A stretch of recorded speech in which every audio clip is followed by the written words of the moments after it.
Boom. What's up, fam? Anthony Johnson here today, founder of 21 Studios, 21 Convention, 22 Convention, 21 University. Today here with an special episode of 21 Live. I have with me none other than Isabella Riley. She's an influencer and ambassador for Prager University, Turning Point USA, and a few other organizations. She has a giant TikTok. You can see here with like 130,000 followers. I found her on Twitter a few weeks ago, and it's kind of interesting, the tweets and ideas that we're going to get into. She's a proud anti-feminist and liberty extremist, self-described. Big fan of Ayn Rand, Ron Paul, and I'm asking a lot of questions here on the show today. So without further ado, please help me welcome to the show, Isabella Riley. Hi, thank you so much for having me on. Yeah, I'm excited. I've been following your tweets for a while. Yeah, what do you think of them? Your tweets are like, sometimes I'll read them like, damn, even I'm shocked by what you tweet, which is like, I never get shocked by what anyone tweets. So we're on the same vibe about our kind of tweets. Yeah, the feeling's mutual. The stuff you tweet sometimes, anti-19th Amendment and shit like this, I'm like, holy shit. This girl's like pro-patriarchy, wifed up, knocked up, breeding, stuff like that. Yeah, I mean, I would have read like books in the background like you do, but as a woman, I can't read. So it's a shame. I don't try to play a part that I'm not. Yeah, women shouldn't read and drive anyway, so that's fine. Exactly. That is a fact. But yeah, your tweets are very funny, and I'm shocked. I feel like you would get in more trouble because, in the world we live in of identity politics, you can't say these things as especially a white man. Like you're really living on the edge. Like I'm not even that, controversial because I'm a woman. So yeah, kudos to you. Thanks. Well, let's get into some questions I have. I'll get the hard ones out of the way first, some of them anyway. I'm curious what the hard questions will be. Okay, let's go. Yeah, they're gonna be fun. So as you know, you've been called, sometimes you're criticized, insulted and stuff. You're called conservative bimbo. In the manosphere, they call you chameleon. It's even been reported to me that you're the world's biggest conservaho, the world champion, apparently. So what do you think about insults and criticisms you get like this? Are you fake? Are you for real? What do you think about that? I really don't care. I really I never read hate comments. I get a lot of hate comments, especially on TikTok. I never really read them. They don't bother me. If you're leaving someone hate comments or you're coming at someone with negativity, it's because you're insecure yourself. So I don't really care. If anything, I feel bad for the people leaving the hate comments because they must be so miserable and bitter in their own lives that they feel the need to go spend their precious time to go leave a comment on someone else's stuff. Whereas for me, I have to force myself to leave comments and interact with my friends' posts because they do it with me and I feel like I want to support them. So I would never take time out of my day to go watch something I don't like and just criticize someone. Anyone that's calling me a conservaho. First of all, I'm not even conservative. Second of all, if anyone knows me in real life, I'm like a Mother Teresa. I'm not flirtatious at all. I'm super just ew to everyone. So it's just so not like me. So I mean, I don't really care. For me, I know what my flaws are. And I'm fine with that. If someone points them out, then I'm like, you know what, that's cool. I agree with you. That's a flaw. But if someone points out something that's not true, and it's, at least in my opinion, then it doesn't bother me because it's not true. So why would I let something not true bother me? Well put, well put. Now, I haven't seen the comments on your TikTok, but I have seen them a little bit on Twitter, obviously, and especially on Instagram. On Instagram, they're fucking savage. These beta males come out of the woodwork to just roast you, attack your friends and shit, I think.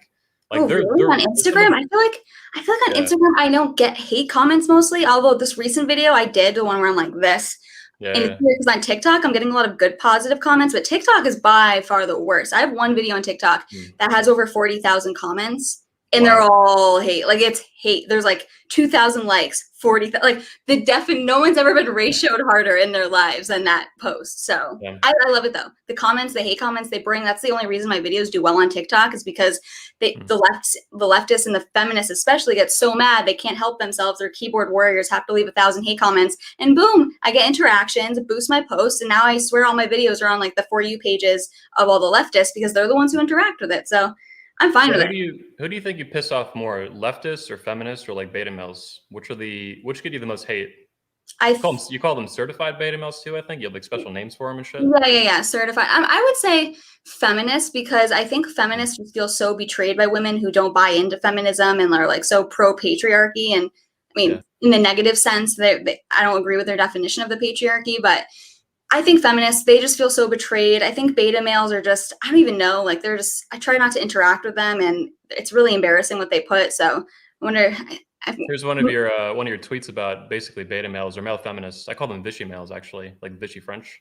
That's perfect. That's perfect. Yeah. You say, hopefully natural selection takes care of the male feminists, basically these beta males. Yeah, no, seriously though, because women from the left, do they really like the male feminists? Like, do you really find these like weak beta males attractive? No, we all want like a macho man. Like, let's stop playing pretend. We all want that. I've seen so many liberal girls on TikTok be like, oh, my Republican boyfriend, ew, like my conservative boyfriend. But okay, so let's all admit that we all agree that we like the conservative traits in a man more than the liberal feminist, which the male feminists are the creepiest ones. It's like they're trying, I don't know if you've heard this new term, they call them like allies. Like, we're an ally of the feminists, and it's creepy. Like, in, white people will do this with, the Black Lives Matter people. I'm an ally to you. Like, let me signal that I'm an ally. It's all fraud, like fake stuff, and it's not for me. Yeah. You have another tweeter too, kind of, harping on this. See, toxic masculinity is hot. I have not seen a woman tweet this before like you, so it's kind of interesting to see more of this. Yeah, so it's funny because there's not much like thought process behind these. I just have random thoughts in my head and then I just like put them out there. So I think I tweeted that yesterday. I was just sitting on the couch and I was like, toxic masculinity is hot. And it's just, it kind of is though. Like, I'm really not talking about toxic in a negative sense. Like, what the left will say is, these macho masculine men in, positions of power. Like, that's kind of hot for a girl. Like, you want a guy that is powerful and just strong. Like, let's stop pretending. So I just randomly thought about it. So yeah. So do you have any more further thoughts on toxic masculinity, and is masculinity healthy? This is a really big thing that's been ramping up the past couple of years. We've seen with Me Too and crap like that. And it comes along too with more sayings like the future is female, all this like negative garbage. Yeah, I don't even know what the future is female even means. Like, clearly, it's kind of like Beyonce's song, like, "Who Runs the World, Girls." Well, clearly they don't. Like, that's just a lie. Like, the entire song's a lie, whatever. But I don't really think toxic masculinity is negative in the sense that the left talks about it. I just think that they hate that men tend to hold positions of power, and I think they're just jealous of it. And that's what feminism is doing today. They're jealous of the positions of power that men tend to hold. So what they want to do is they want to attack men for all these masculine traits and why they're in these positions of power, take over those positions of power. So what they really want is female supremacy. But it's very strange because at the same time, they want to destroy gender. So they keep contradicting themselves, and that's why this irrational movement won't survive, and because it keeps canceling out itself. But it's very interesting. Yeah, you mentioned female supremacy, and I'm actually known for saying that feminism is a toxic, basically hate and supremacist movement in disguise, obviously. Yes. Do you consider it that as well, like a hate movement, a supremacist movement? Oh, for sure. What it is, it's kind of like, even with, the black and white people, like, dynamic in America, a lot of Black Americans and like BLM think that white people have dominated these positions of power. So they kind of want to get back at them. It's like revenge. They want to take their positions. They want the power. So it's like a power struggle that these feminists are trying to have with men. And then same with Black Lives Matter with, white people, apparently. So I feel like it just battles for power. Okay. So, talk to me about mansplaining. I've seen you tweet a little bit about this. I didn't find a tweet on the fly for it. But how do you view mansplaining, and what role has it taken in your life? I didn't even know it was a term until I think it was the vice president debate between Pence and Kamala Harris, when they said that Pence was mansplaining. So I never even heard about the term since then. But when I first heard, I was like, wow, that is an amazing term that I just want to keep talking about. And I just love being like, yeah, feminists would be a lot smarter if they just like listen to some mansplaining for once. Or, the reason I attack feminists so much is because they're like predominantly like the most hate comments I get on TikTok. So I'll often just respond to a hate comment and just kind of, mess with them and troll them, or, just put on display how crazy they are. So I will just say, yeah, the only reason I know anything about taxes is because a man will mansplain it to me. You should really try listening to mansplaining. You'll learn a lot, women. And I just love trolling them because they buy into it every time. They just feed right into it. They can't help themselves. They're like, I call them rabid feminists because I really believe that they're like rabid about this stuff. They're very emotional as women. So yeah. Yeah, like little raccoons running around just crazy and shit. Yes. So have you always been this inflammatory? Like I mentioned to you a little while ago, like your tweets are not just savage, they're highly inflammatory, which I really admire. I try to do the exact same and piss all these people off. But have you always been like this? Was this a more recent development in your life? I've always been like this. So I just have always been a very outspoken person and, not afraid to disagree with people around me. I've always, like, everyone has always said, like, if you're around me, I'm always like, I hate this. I have super polarized opinions about everything. I like love or hate everything, mostly hate. I'm very picky. Like, seriously, I remember one time I went on vacation with my friends and her family, and her dad was like, is there anything that you like? You just keep saying that you hate this. And I just am always, giving my unwanted, unsolicited opinion all the time.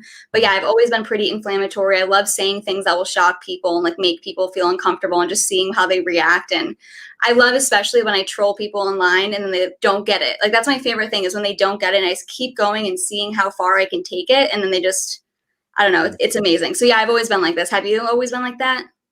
Yeah, I would say so. It's gotten more aggressive as I gotten older and stuff like that, but definitely it's been like that for most of my Well, life yeah, so throughout like school. here's a good example. So in high school, my Mhm. parents didn't allow me to have a smartphone until I graduated because I was always in trouble for Holy saying shit. outrageous things and like bullying. It wasn't listen, it was a girlfriend group. This girl just it was a big situation. This one Mm. girl, came at me. But I remember when I was like when Twitter just started, I didn't even have a Twitter, but I was on my friend's phone and I tweeted from her account.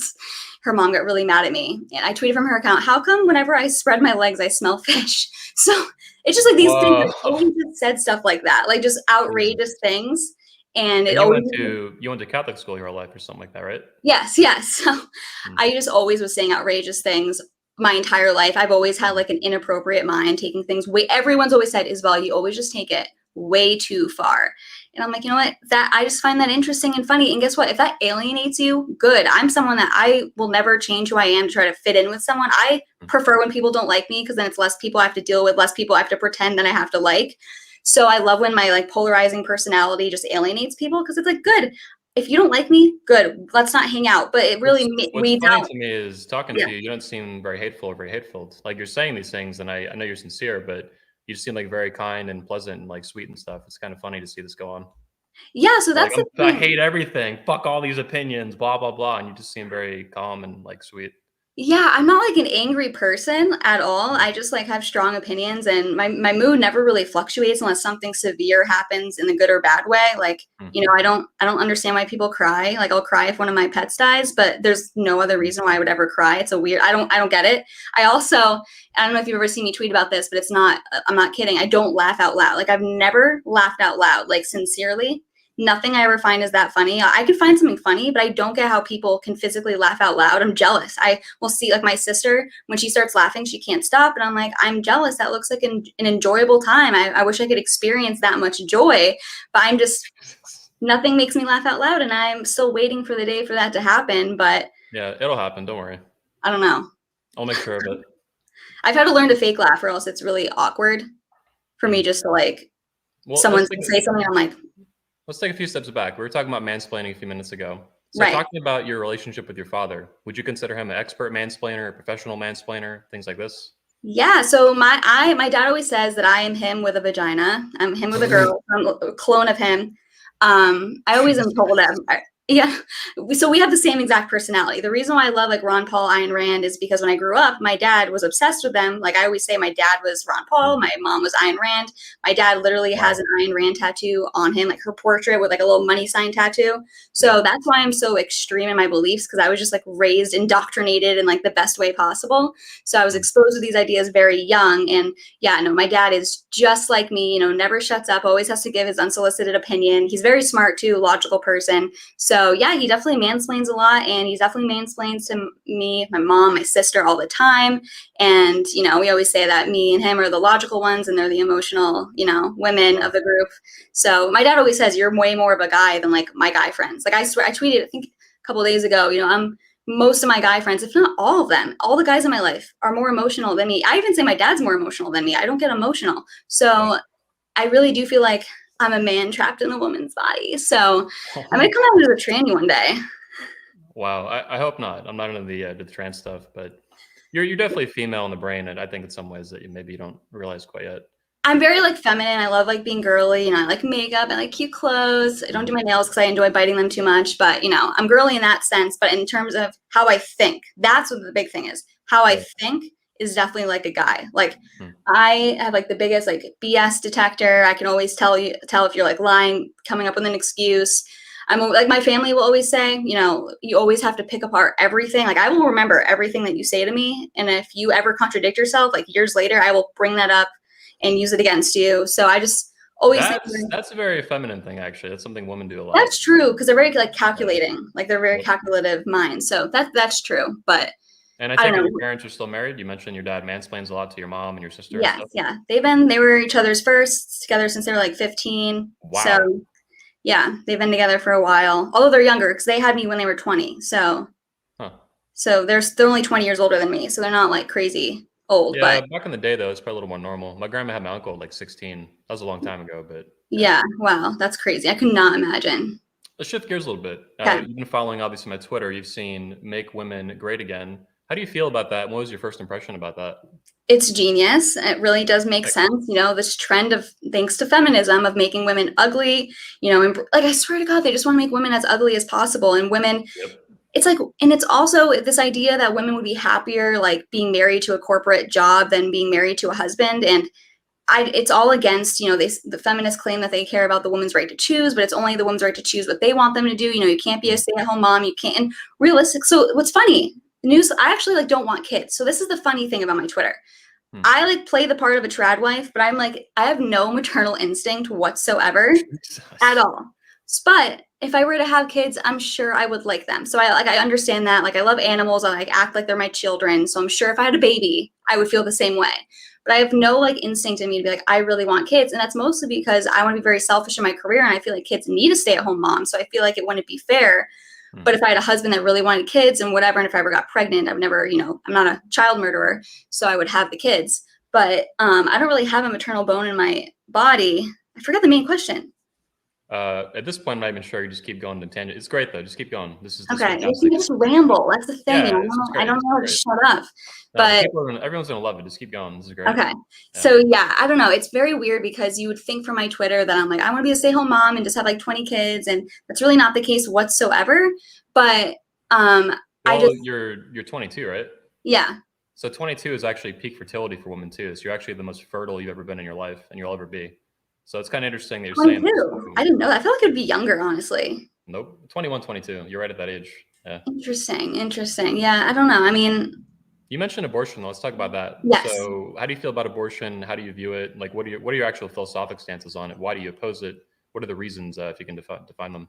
So one thing, so I'm pro-life. I don't even like when people say, I think it's a life. I know it is. I follow the science. It's a life. I don't need to say, I think it's a life when I think life starts at conception. No, it does. Okay. That's what the science says. So let's get around that. I'm very particular with language. So, I would never, get an abortion. I think it's disgusting. I think it's really, I don't understand why the feminists have really championed abortion. Like, if anything, just say that people get into tough circumstances and it's ugly, but like sometimes it needs to happen, which I disagree with, but that's a lot better than shout your abortion. I don't understand why they're so passionate about this. It's a very strange thing. No, they celebrate it now too. It's sick. Like they really. Yeah, no, they celebrate it. Yeah, something that annoys me too is people will say, "Oh, well, you're just you're Catholic or you're Christian." And I'm like, no, I'm an atheist. I literally am not religious. I went to Catholic school my whole life. I say I'm agnostic now because the only reason I was an atheist before was I was like, well, I don't have proof that there's a God, but I also don't have proof that there's no God. So I'm agnostic. I don't care. I don't find the topic interesting whatsoever. Yeah. But talking about being inflammatory, in high school, I used to say to my religion teachers that religious people are as dumb as liberals. So I used to say these things all the time. I used to get in trouble all the time. It was always a problem. But yeah, so I was the same way. Every troublemaker, rascal, these things. It's good. It's good. It's a good way to live. I used to, I remember my entire life growing up, English teachers always hated me. The English teachers were always like the liberal women. I remember freshman year in high school, we were talking, she was very political, and we were talking about, we should ban guns because that will stop gun violence. And I'm like, well, we should, I don't think the fact that we make it illegal to do drugs, it really stops people from doing drugs, it doesn't make sense. People are still going to do these things, so I used to always argue and debate with these people, and everyone knew in high school, like, I was pro-Trump. So it was like it's sad because he won right after. Wait. You were in high school when Trump was running in 2015, 2016? Yeah. So I graduated 2016. God. And I was so mad at it. Like, I was like so crazy about it, so annoying. And I'm like so mad that I had he won after I graduated because I wanted to rub it in everyone's faces so badly. Nice. But unfortunately, it didn't happen. And now I'm like, damn, he lost. Yeah, for now. We'll see what happens in 2024. How do you feel about Trump in 2024, DeSantis, things like that? So I'm kind of in a pickle because I don't know if you're familiar with Dave Smith. He's like a libertarian. He'll be running in the libertarian ticket. I mean, he is, but he just hasn't fully announced yet. Sure. I agree with literally everything that he says. So it's like, and he doesn't even think he's going to win. It's more of like Ron Paul spread the ideas of liberty. He's trying to just wake people up. He doesn't really think that he's going to win. So I'm going to be in a struggle because in New York, I'm not really wasting a vote anyways, because it's going to go to the Democrat anyways, but I don't know. It's going to be tough, but I don't think Trump. he's more savage than the libertarian candidates recently sucked like so bad. Oh, The woman, like they're terrible. Even yes. Gary Johnson So like, fell I apart. don't. It's Right. terrible. So I don't know if you keep up with it like that. There's a lot of fighting going on in the Libertarian Party right now. Yeah. So I identify with the Mises Caucus people, the Mises Institute, Austrian economics. That's me. Like all that, that's me. That's how I feel. Like Rothbard, Ayn Rand's kind of in there too. That sort of thinking, like ultra capitalistic free market. That's how I feel. Tom Woods, right? What? Tom Woods. Yes, I love Tom Woods. Yes, exactly. Yeah. So that's how I think. Dave Smith's friends with Tom Woods. I don't know. Do you know Michael Malice? Yeah, I know that guy on Twitter. I think I He's saw him so at TP funny. too. Yeah, he's He good. is so funny. He's like the king of trolling on Twitter.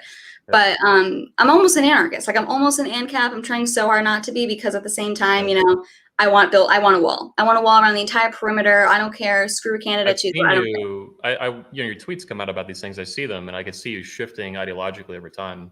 But you're at such a young age that you're going to keep, figuring out What how do you you think want I to clicked identify. on? Well, being ANCAP, I can see you trending in that direction, exactly like you're saying. Like I've seen your tweets kind of lean that way. Yeah, no, I'm definitely figuring that stuff out right now and watching, Yep. these people like Tom Woods, Michael Malice, Dave Smith, everything they say, I've never disagreed with it, but I also feel like I do want border security, Yeah. and the thing is with the past libertarian candidates, they're the Lulbergs, the woke libertarians. That's why if you go in my bio, it says paleo libertarian, because I want to differentiate myself from the woke Lulbergs because they're insane. These people are just like leftists. These woke libertarians call someone like Dave Smith a Nazi. Damn. They call him a Nazi, so they do the same exact thing that the left does. So that's why I differentiate myself from them. But I also don't what do you consider yourself? Conservative, like Trumplican? No, I'm a Ron Paul Republican, I would say, and an objectivist, both Oh, politically okay. and You're with in me. terms of a religion. Is your dad a objectivist too? Yeah, I mean, I don't think he calls himself like an objectivist, but I mean, Ayn Rand is like his main bitch for sure. I mean, he has a face on his lip. Like he literally has a face like this big on him, tattooed. So, okay, He's so young. you're an He objective. must be in his 40s. Yeah. Wow, that's Yeah, incredible. he's 42. So, That is so young. Holy shit. Yeah, so that's something. It's so funny. I don't know if you get this too, but so many people will be like, "Oh, if you like Ayn Rand, if you like Ron Paul, you shouldn't like Trump." And I'm like, okay, these people online love to tell me what I can and cannot think. Just because I like someone doesn't mean I agree with all their policy positions. So I'm like the opposite of most conservatives, where they'll be like, I like Trump for his policies, but his rhetoric, I don't really like that. His tweets, I'm not for it. I'm the opposite. I like his rhetoric. I like his tweets. The meaner, the better. That's what I liked about him. I liked how he was like, I was going to ask you about this. yeah, I like how he's like the manifestation, like the middle finger to the political establishment, the corporate press, all of that. I like that. I think he opened up a conversation. He really popularized the term fake news, enemy of the people. He really made that a thing where so many people, if you don't have a phrase for it, it's hard to kind of conceptualize it. So he really woke a ton of people up. That being said, I wish he did more. I wish he actually built the wall. And I think, he did increase the size of the government. I did like his tax cuts, but there wasn't, his policies weren't on like what I would perfectly want. The only person I fully agree with is myself, So people are very annoying online to tell me what I can and cannot think if I think something. Would you have preferred Ron Paul over Trump? Yes. Okay. He would never get elected. Yeah. So policy-wise, I understand what you're saying. I was a huge Ron Paul guy back in the day, 2009, 2012, stuff like that when he ran. Right. So that's the reason why Dave Smith wants to run, because he became a libertarian because of Ron Paul. So many people did. He really brought these liberty messages to the forefront on the presidential stage, just being there, even though he didn't win. He really started a liberty movement. So that's what Dave Smith is trying to do, because ever since he hasn't run anymore, it's kind of died down. Yeah. The woke libertarians have taken over. Talk to me a little bit. I know, and it sucks because it used to be so much more hardcore back in the day. Talk to me a little bit more about Ron Paul. You mentioned your dad obviously is super into him. You're raised on this, like a diet of Ron Paul and Ayn Rand. But like, how young were you when you actually remember hearing about these ideas and these names like Ron Paul? Were they like figures in your head, like bedtime stories about Ron Paul? Like, what's going on there? Always. My dad was just always complaining about the government. So as long as I can remember, I probably don't have any memories of specific political issues until maybe like early high school, definitely like freshman year of high school, maybe middle school, because I was always like running my mouth. But yeah, and then Ayn Rand, I started watching interviews of her like nonstop like a few years ago, and I never even realized that the portrait was her until I started watching interviews of her. And I remember I was like on my back porch with my father one day, and I looked, I'm like, wait, that's Ayn Rand. I never even put two and two together. I'm kind of slow as a woman. So what I love about Ayn Rand is she's just so hardcore, and she, like me, never laughs. She's always like, just so like stern, and she does not care to just shock people. She's also not just saying shocking things to shock people, but she's like, I love the whole, and a lot of conservatives will get mad at me for saying this, like the whole the concept of the virtue of selfishness. I so agree with that. I really do think that it is wrong to live your life for other people, because that's a lie. Everyone lives their lives for themselves. If I help someone, it's because I have an interest in helping them. I don't help people that I don't want to help. I get annoyed when people like reach out to me, like, oh, can you like do this or can you do that? Like, that's annoying. Like, I want to help people because I want to help people. You know, if you help pay for your like spouse's education or something, it's because you have an interest. You're in love with them. You want to help them. You have an interest in it. So it's somewhat selfish. And I think that there is like a negative stigma around the word selfish. And I think, you know, it's not selfish to want to keep your own money that you earned. Like these sort of things that the left will say it's selfish. And something like, I always had libertarian principles and just things that I would get enraged about growing up. I remember in high school at lunch, I would have, you know, I'd bring a little lunch, and my friends that I'd sit with would be like, oh, can I have this? Can I have that? And I'd be like, no, I brought this for me. Like, this is my lunch that I brought to enjoy. I didn't bring it for you. And then they'd be like, you're so selfish. Stop being crazy. What's wrong? Just share. What's the big deal? And it's that same exact principle. The left will be like, you have enough money. Why don't you want to share? Like, stop being so selfish. Like, no. Pay your fair share. What are you doing? Just pay your fair share. Give me all of it. Exactly. So I had situations like that growing up that I always noticed. And now looking back at it now, like from now, I'm like, wow, these are really just simple, like the libertarian principles that Ron Paul talks about, you know, non-aggression, everything's voluntary, you choose what you want to do. That's like the basis of capitalism. That's why it's the only moral system. It's because it's the only system where both parties are just voluntarily choosing to engage in commerce with each other. Yep. So that's the only, you know, moral system. And that Ayn Rand says it's the most attacked system. And it kind of has to be, because it makes so much sense that obviously it needs to have the most targets on its back. It's going to, you know, only the effective people in politics get, you know, all these hit articles against them. They're trying to take down someone like Matt Gaetz because he's so effective. So, yeah. Well put, well put. You're well read on these issues. This is pretty good. Let's shift gears a little bit. Let's talk to me about fat women. Fat feminists, fat women, body positivity, fat positivity, all this garbage you keep making up. So what's your opinion on American fat women? Okay, so I'm like, I hate all fat people. I hate the excuses that fat people give, you know, oh, I have big bones, oh, my family's big. Like, just don't freaking eat. You know, healthy food's so expensive. Not eating is free. It's literally free. It's the cheapest diet you could possibly have. And I just don't have any sympathy for it. Like I said earlier, I just always like, I can pick up like BS excuse detector all the time. Like I just cannot stand excuses. I can't stand when people lie to justify like their own, you know, actions. Just own it. Be like, you know what? I eat too much. I don't exercise enough. I like to eat unhealthy. Let's stop lying. And then also the body positivity movement. There's nothing positive about being overweight. It's pretty disgusting that we're today in society, we're like perpetuating and promoting having these unhealthy lifestyles. You don't see people promoting being anorexic. People would freak out if that were to ever happen. So why are we promoting being, you know, morbidly obese? It's not beautiful. And something I always laugh at whenever there's like, you know, on Instagram, a fat girl posts like a bikini picture and you see all these girls in the comments, like, you look so good. Oh my God, you're so like gorgeous. I'm like, okay, let's stop lying, first of all. Like, and something I love too, and I've had to do this myself my entire life. If there's like a fat girl, she'll be like, oh my God, I wish I was like as skinny and small as you, blah, blah, blah. The best comeback you can say is, oh, but I wish I had your boobs. Oh my God, like, I'm so jealous. Like, you're so lucky. Like, no, I don't. But it's like the best cop out. But oh my God, if you're a fat girl with no boobs, I'm sorry. You're flipping it back on them. You're pressure flipping. That's clever. That's good. Do you feel that in America, fat men and fat women are treated differently? And for example, I know for a fact that women are actually more prone in America to obesity and severe obesity. So they're actually affected more by it, which maybe is explaining why have such a bad relationship with it. But do you see a difference there in how men and women are treated when they're fat? I guess that there's maybe a standard. Like, I would much rather have a guy be like overweight than a girl. I think a girl like needs to have like a better looking body. You're supposed to be like more put together. So maybe there is more of a pressure, but I think that's a good thing. I think like bullying and everything is good. I mean, not in a terrible sense, but in a sense where, you know, you should feel some sort of pressure to, you know, like look just somewhat healthy. I mean, that's just normal. That's part of life. That's natural selection. So I don't know. I guess men, they don't tend to post pictures as much as girls online. So I guess they just have less pressure on them. But I think that makes sense. I don't know. Yeah. What do you think on that? Yeah, good question. I like this. So yeah, I think men are treated differently. Being a fat guy in America is not as accepted as women. It should be the other way You around. think it's the other way around. Okay. Oh, I know what you're saying. I know what you're saying, because you don't want to criticize the woman, because there's so much pressure on women to look a certain way that like you feel like you can't say anything, but men can just be shit on all the time. Yeah, exactly. So it's a victim hierarchy, number one. Number two, fat women to me are just gross. Like personally, like I wish them the best. I hope they lose weight, get healthy, and these things. But it's just fucking disgusting.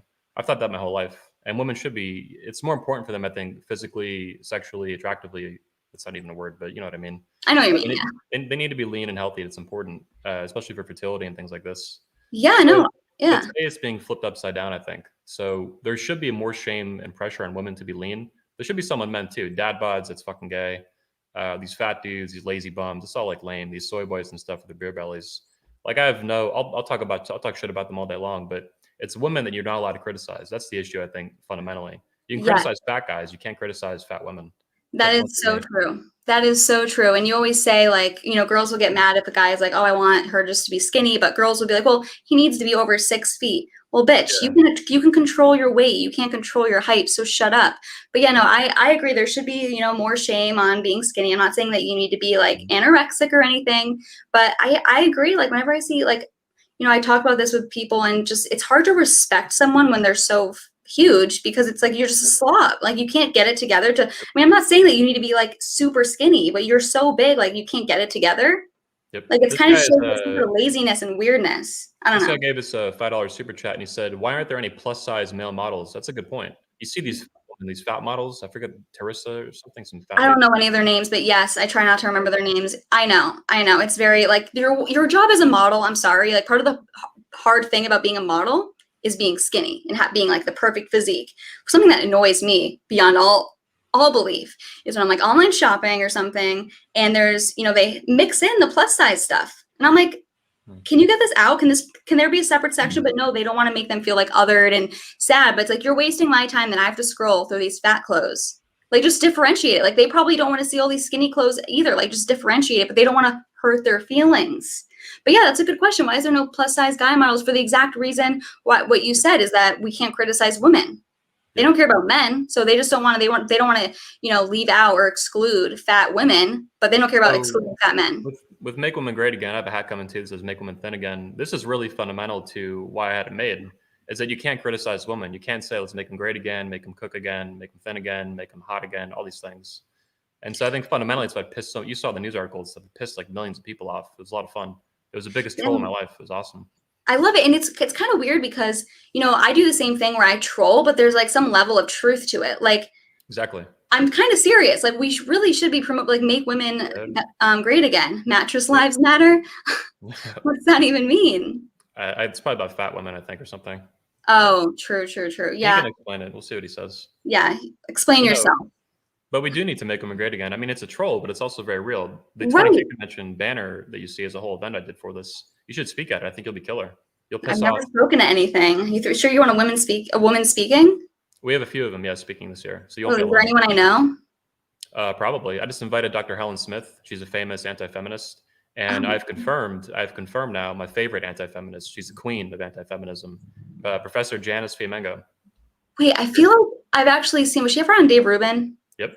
Okay, I think I've seen her. She's like, I think I've seen her, but she's awesome. And Christina Hoff Sommers. I mean, I don't think she calls herself like a rational feminist or something. I don't know. Yeah, Christina Hoff Sommers is like Janice Fiamengo light. She's not as hardcore as Janice. Janice is like you, but older. She's like super, super savage, but very sweet Canadian lady, like has a little accent and stuff, but just very fiery in defense of men and thinks feminism is extremely fucking toxic. Do you know what's her name? Camille Paglia? Yeah, I'm gonna invite her too. I think I did actually. She's amazing. She's so hardcore, and she is so on it. She's so smart. She's so on it. I really love her. And then I don't think like Katie Hopkins really says she's like a hardcore anti-feminist, but I know she does talk about being obese and fat people, and she's really inflammatory. I mean, she's been banned off everything for a while now. So she's hilarious too. That's the British lady, right? Yeah. She's actually, I think she's in America still right now, but she's hilarious. She's savage. Yeah. Women have to be savage to be a good woman. Otherwise, there's losers. Yeah, but I do think that sometimes, like, remember when Megyn Kelly, I actually never liked her. I remember when she was a part of like the Fox primetime lineup. My dad always liked her, and I know no one agrees with me. I prefer Sean Hannity over Tucker. I know no one agrees with me. It's fine. But yeah, you're like, I don't agree with you. No. But I think Tucker takes it too far sometimes with the whole like I don't think he takes it far enough. He needs to be more savage. I think he should be more hardcore. No, I'm talking about in terms of he gets annoyed, he's so like anti-business, which I'm not pro-business. I'm anti-business merging with the government, but he's so like, he's not a capitalist, which I don't like. Yeah, there's some issues I don't agree with Tucker on. Let me be clear on that. That's what I mean. Yeah, but I love his anti-war positions. I just think Sean Hannity has like no ego, and I've heard that he really started a ton of careers, and whenever he has like a guest on, he always like talks them up, and whenever they try to say anything positive about him, he's like, no, like, let's talk about you. He just seems like he's so humble and like willing to help everyone and just so genuine. I just have always like gotten a good vibe from him, and I still like get a good vibe from Tucker, but sometimes he's like, okay, Tucker, chill. Like, you're being kind of annoying. My issue with Sean Hannity is back in the day, he used to give Ron Paul like a lot of shit. And he's come around, I think, in recent years, I think, genuinely, when Trump came around. But back in like 2010, 2012, he's one of the guys. I wasn't watching it back then, so I don't really know. But I remember. You were so young. You were just a kid. This is crazy. Right. Like, I like on Fox, I like Mark Levin a lot. His podcast is good. He's like he can be very inflammatory too on his podcast. I mean, not on his Fox show, but on his podcast, like he's not afraid to call out names. But, so Megyn Kelly, back to her. Okay. I never really liked her. And I felt like when she chopped her hair off, she used to be kind of hot when she had long hair. And I swear to God, this is just my instinct. I don't know her. This is just my intuition. She chopped her hair because she wanted to seem like harsher, more of like masculine. Like she wants to play some persona that she's more of a tough woman to compensate for her being a woman. And I see this a lot in politics where I see women who put on like a different personality whenever they're on camera, and they try to seem like way more flamboyant, louder, and like more tough. And it just seems like they're playing a character, which I always find super phony. I wonder, probably shouldn't say any names. I can't even think of any off the top of my head, but I've seen women where I'm like, okay, you're trying to be something you're not. Like how I'm talking right now is literally how I talk all the time. Like my friends, family are always like, you're yelling, shut up. That's just how I am. But there's some women that I feel like they feel inferior for being a woman, as they should. And let's talk about conservative bimbos. That's a real term, I think, and I use it against some women and then not others. And I told you I'm still judging you and investigating you in these things. Partly that's true, partly I'm just teasing. But for example, Tomi Lahren is a perfect example of a conservative bimbo, fake MAGA thought. And I think her screeching against men a few months ago, back in like August or September, that demonstrated all men are trash. All men are trash. That one. Oh my God, I saw that. She's a pro-abortion, feminist essentially, disguised like a chameleon. That's why these guys in the manosphere, this community that I'm part of and stuff, that's why they'll accuse you of this, at least at a face glance. That's why I put the duck face on the, I had my video editor put that on. It's just going to trigger all these guys. No, I totally agree with you on her. And, the second she said abortion's a constitutional right, I don't respect you. Like, I'm sorry. It's just not. It's not. Just, you can say you're pro-abortion. Don't say it's a constitutional right. It's obviously not. It's not in the Constitution. That was completely made up. So let's put that aside. But I agree. I saw that video of her ranting about like her like ex-fiance or whatever. And that's something that pisses me off. I see it on TikTok all the time. It's a trend. All men are trash. I hate all men. And no, how about this? You are trash because you let men treat you like trash. I've never had a man treat me like trash because I wouldn't spend time and waste my time with a man that treats me like trash. So you attract what energy you're putting out also. You hate all men so much that you keep sleeping with them and you act like I don't know if you can say like bad term. Can you swear on here? I feel like I've said a couple swears. Yeah, I don't care. Don't worry about it. Okay, but like the last if you talk about the 2020 election, just be very careful what you say because they're super gay about that on YouTube. Other than that, I don't give a shit. Okay. Yeah. So like, they're sexually promiscuous. They like sleep with men all the time, like a different one every week. And it's like, well, if you're attracting, because, feminism tells them be a slut, that's like liberating. So then they act like a slut. And then they wonder why men treat them like trash because you're coming across as trash. They don't want to respect you because of what you're letting them do like the first time they meet you. So I'm so sick of women saying all men are trash. Look at yourself. If all the men that you've dealt with in your life are trash, I think the common denominator is you. Bingo. And in my view, too, you mentioned feminism and these things like this. In my view, feminism enslaves women to their own worst impulses. Promiscuous behavior for women makes them miserable very quickly, and the damage is typically irreversible, so it sucks. For men, it's a bit different. Even my hardcore Christian friends, they agree with that. But for women, it's just like it's very toxic and very dangerous and a slippery slope off like a cliff. Yeah, because men, they're like by nature, they're designed to spread their seed. They're designed to like reproduce as much as possible, where women are supposed to be selective and we're supposed to choose our partner. So yeah, I totally agree. I've, growing up in high school and college, all of my friends were, very sluts. They all were. I never judged them for it. I don't care. And they seem to have loved it, like whatever. I never judged them for it, but I've never had any interest in being like that in my life. I just don't. Like I said earlier, like I pretty much like not flirtatious. I like don't really care to get attention from guys. If anything, I'm like, unless you're my friend already, I like want nothing to do with you. Whereas my friends, like they would hook up in college, a different guy every night, like for 3 nights in a row, no problem. They loved it. They didn't seem to have any issues, but I could never do that. I think that's disgusting. Why would I want anyone to like see me like that unless I'm like, in love with them? I don't know. I don't get it. And I do think it really promotes the worst impulses in women and leads them down a life of misery where they, start devaluing themselves. And then by the time they're 40, they're like, oh, I don't really have a life partner. Maybe I can't have kids. And it kind of just leaves them down a life of misery. Well, a lot of them my age and millennials, and you'll see this with Gen Z, I think, too, they end up single moms. They just get fuck around, they get knocked up, plan B, condom breaks, whatever. And there's a tidal wave of single mothers. You probably know about these stats. If you want, I can tell you, but it's a tidal wave of it, and it's sad. Yeah, no, it is sad. And even promoting, like, I'm not against single motherhood. Like, if you have to, I'm happy you didn't abort your child, whatever, but we should not be promoting this lifestyle, like saying single mothers are heroes, blah, blah, blah. That's fine. Like, I'm happy they didn't abort the child, but we should not be like, when you promote things, you're going to get more of it. When you're giving like tax incentives to certain behaviors, you're going to get more of it, or less of it. If you subsidize it, you'll get more of it. So that's the same thing with with the tax code. They make it so if you don't have a man in the house, then you get more money or something like that. And I learned about that in some family law class a couple years ago. But and that obviously you'll get more of that. You took a family law class in college or high school? College. Okay. Yeah. So yeah, no. So it was an interesting class, but yeah, I agree. I think it's terrible. We should not be, promoting single motherhood. Again, I'm not against them. I'm happy you didn't abort your child, but yeah, it's not good for the child either. You kind of need to mail this. What? 72% of inmates in most prisons are like raised by single mothers. That's how bad it is for children. Ann Coulter wrote a whole book on it, actually, I think, that covers. Oh, really? What book? She's written so many books. Yeah, I don't know the name of it, but I can find it. She's famous for it because it basically proves that single motherhood is the single worst thing that can happen to a child in America, beyond anything else. And it's across demographics, racial lines, religious lines, where you live, what state, all that crap.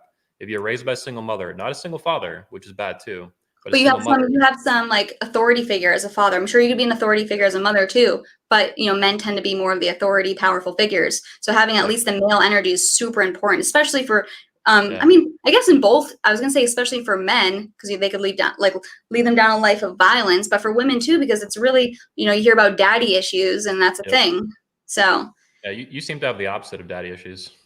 Yeah, no, my dad and I are like best friends. We are like one and the same. So I've always he's always said I don't have to worry about you because he just like I can tell if someone's a good person or not. I've never really let anyone treat me like trash ever. Again, if you say all men are trash, you're the trash because you're letting them treat you like trash. Now we have a question from a super chat here. One of the guys watching, Sean, $5. Thanks, bro. He said, question for Isabella. Who do you like as far as 2024 presidential candidates? I really like Candace Owens. Before you answer, Ayn Rand was famously asked on TV back in like 1972, something like that, on Phil Donahue. Would you ever vote for a female candidate for president specifically?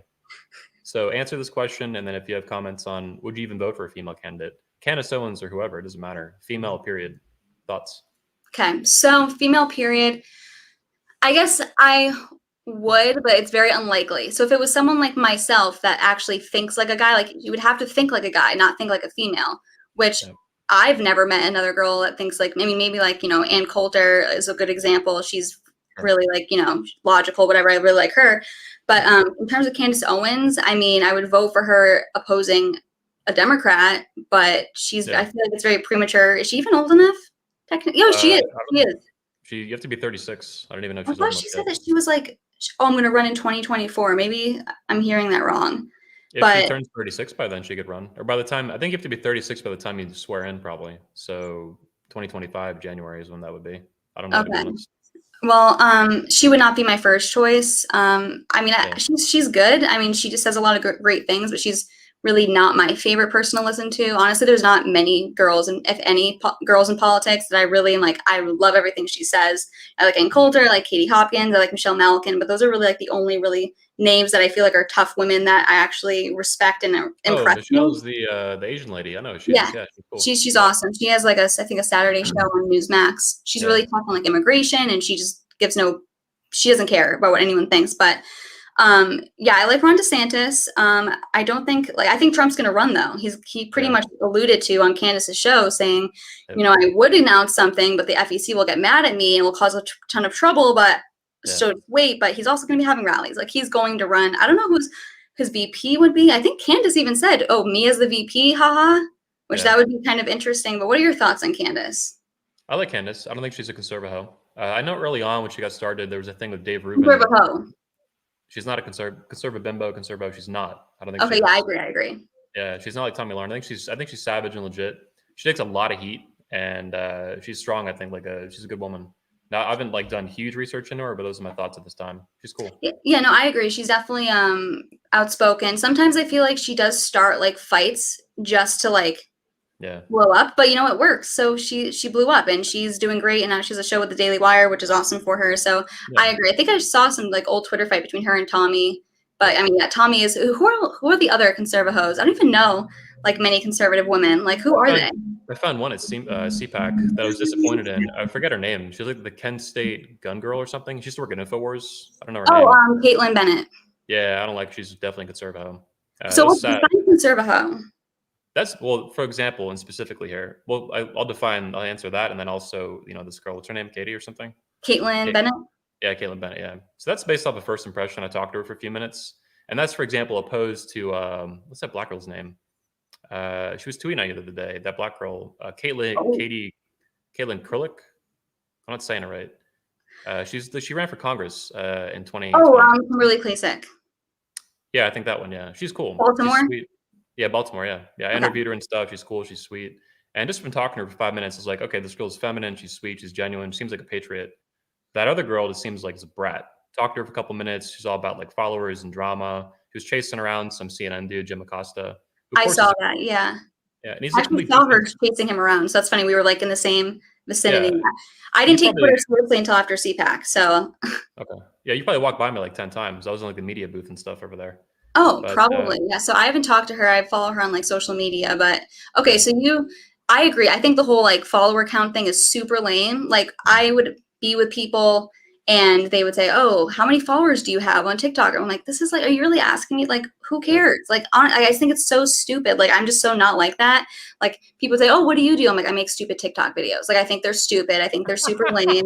I'm just never impressed with anything that anyone does, and especially myself. I'm super hard on everyone, and it's weird because I'm very confident, but I also am never thinking I do enough. So, but I'm not upset about it. If that makes any sense. I view myself as an objectivist. I'm random the same way. It's extremely judgmental. So I told you I was judging you, and I'm not kidding. I'm always judging you and everybody all the time. Everything, I have opinions and everything, like you're saying. So it's actually, I think it's a good thing to be judgmental. Just not in a douchebag way. Right, no, I weaponizing the douchebaggery. Everyone has always told me I'm super judgmental and critical. I can never just be yes, that's amazing. But when I do compliment something or someone, they're like, wow, coming from you, that is a great thing, because I know how sincere and you're being honest. So I've always been told I'm mean, but I'm just being honest. If you're going to ask me my opinion on something, I will tell you the truth. I've always had problems with girls. "Oh, do you like my outfit?" I'll speak, and they're asking me. I'm not the one saying it. They're asking. They're asking for it. Do I look fat? Yeah, you look fat. Lose some weight. Yeah, and they don't want to hear the truth. And that's why I've always said I've had friends be like, "I don't know if I can be friends with someone as mean as you." Okay, cool. Let's move on. All right. Yep. We don't need to be friends. Yep. But yeah, I'm always judging people, and I actually respect that you're honest about it. Most people are like, "I'm not judging you." No, I am. We all are judging each other, some more than others. And I'm not doing it in a way to be rude, but I'm just, taking mental notes. So be on your best behavior. I'm kidding. There's an Ayn Rand quote from The Fountainhead. It's not verbatim here, but basically she said it's cruel to be honest, and the more honest you are, the more cruel it is. And it's not she doesn't mean it's in a negative sense. It's that basically to be very honest with people, you have to be a fucking asshole. And the more hardcore the truth is, the more of an asshole you have to be. I was recently called by another YouTuber an extreme asshole, which I kind of liked. But that's what it takes. When people are like, "You're a bitch," I'm like, thanks. It's a compliment. I totally agree with her assessment. And it's not even necessarily all these words. I think what I've really learned reading her is that she will you'll take a word like selfish, or cruel, and it has a negative connotation to it, but it doesn't necessarily need to be. It's the truth. It's the objective truth. Yes, if you're more honest, it's going to be cruel because the truth hurts. If something, like I said, if someone points out a flaw of mine that's actually I believe to be true and it's a true flaw, then maybe that would bother me more than if someone's like, "Oh, you're a hoe. Well, I know I'm not, so why would that bother me, you know? So I totally agree with that assessment, and I think that she's spot on with that. And a lot of people say that she was too inflammatory to the point where it hurt her, but for me, I love that. I love the brutal honesty. Like, I love when someone's inflammatory, even if I disagree with you, like, I can respect it. So I personally am attracted to those things. That's what attracted me to Trump, even though I'm more of a libertarian. Yeah, same. I love the way he was so bombastic and such a fucking asslole. I It's love it. exactly, his policies are not perfect, but it's exactly what the country needs because it becomes so gynocentric, pussified. Basically, it's pathetic. No, I don't even think he's an asshole. My dad would always say he's such an asshole, but I love him. Like, I don't even think he's an asshole. He responds to attacks on him. He doesn't go after people until they go after him first. Yeah, exactly. I think Trump does it strategically. So behind the scenes, he's probably actually a really nice guy, but no one's ever going to fucking believe that. But Right. he Yeah. knows how to be an asshole and use it as a weapon very effectively. Right. I agree. That's how he got elected, basically. And that's what's good about Ron DeSantis too. He won't take crap from the reporters. He'll call Yeah. people out. Like, he has that macho, like, strong, tough, male, Yeah. masculine energy, which is what I really like about him. So Yeah, it's good to see him in Orlando on Saturday. He was here last weekend. I almost got to meet him. Oh, really? Wow. Yeah, I got to like talk and kind of yell at him and stuff, like make Florida great again, shit like that. So I love him. You're lucky you're in Florida, but I see the I thing love is, I love the Northeast, dick or asshole personality. Like, I just love that personality. That he just F you, don't talk to me, like, brutally honest. I love that personality. Like, I could not Are be. you aware of the Florida man meme and the Florida women, like the Florida people? Because I'm like a No. fourth generation Floridian. Yeah, you need to get educated. I'll do some mansplaining for you sometime. Okay, perfect. What's it about? What, Florida people have a different personality than, like, the Southern sweetheart? Yeah. Florida Okay. people are fucking savage. Like, we have all kinds of Florida people too. There's the beach people, the swamp people, the northern rednecks, the Key West people, the Keys. You got the Miami people. It's almost like Where are different you? country. Not that I know No. Florida. Orlando. Okay. Oh, so that's where CPAC was. Yeah, that's why it's so easy to go. I'm like, holy shit, I just live here. Right there. Yeah, I know. Yeah, are you going to? There's another CPAC in Dallas, I think. Yeah, I might go to it. I heard about that on Saturday, the Ron DeSantis thing. I might go. There's Yeah. also a YAL event that I'm going to go to. YAL, like Young Americans for Liberty in Oh Orlando. my God. Okay, I don't know anyone going to that, so I'm like still deciding if I'm going to go. But I should go. Yeah. You should go. I'm going. Yeah. Okay. I don't know. I got to meet Ron Paul a long time ago and take pictures with him. I actually had him sign my copy of the Declaration of Independence and Constitution, which I'll like never forget. But I want to meet Rand Paul, and I haven't met him yet. I think he's cool. He's not quite as savage as his dad, but he's close. Yeah, so see, for me, I don't really care about meeting people. Like, I just think they're people. Like, I don't care. I also, like, at CPAC, I felt that was like my first political event ever, CPAC, and I felt bad for all the people that were bigger names because they were swarmed. They couldn't, like, hang out. Like, they were swarmed by people. I felt bad for them. I would never, like, I have a rule. I won't go up to someone unless they go up to me. So, like, there's someone famous that I know. I'm not going to go up to them. I don't want to act like a fan. Yeah, I hate that too. It's super gay. So I'll clarify that I'm very thoughtful about how people are getting swarmed by this stuff. I have this at my convention sometimes. Like, maybe these attendees that come to my event, they want to meet me, but I'm running the fucking event. So they don't mean bad.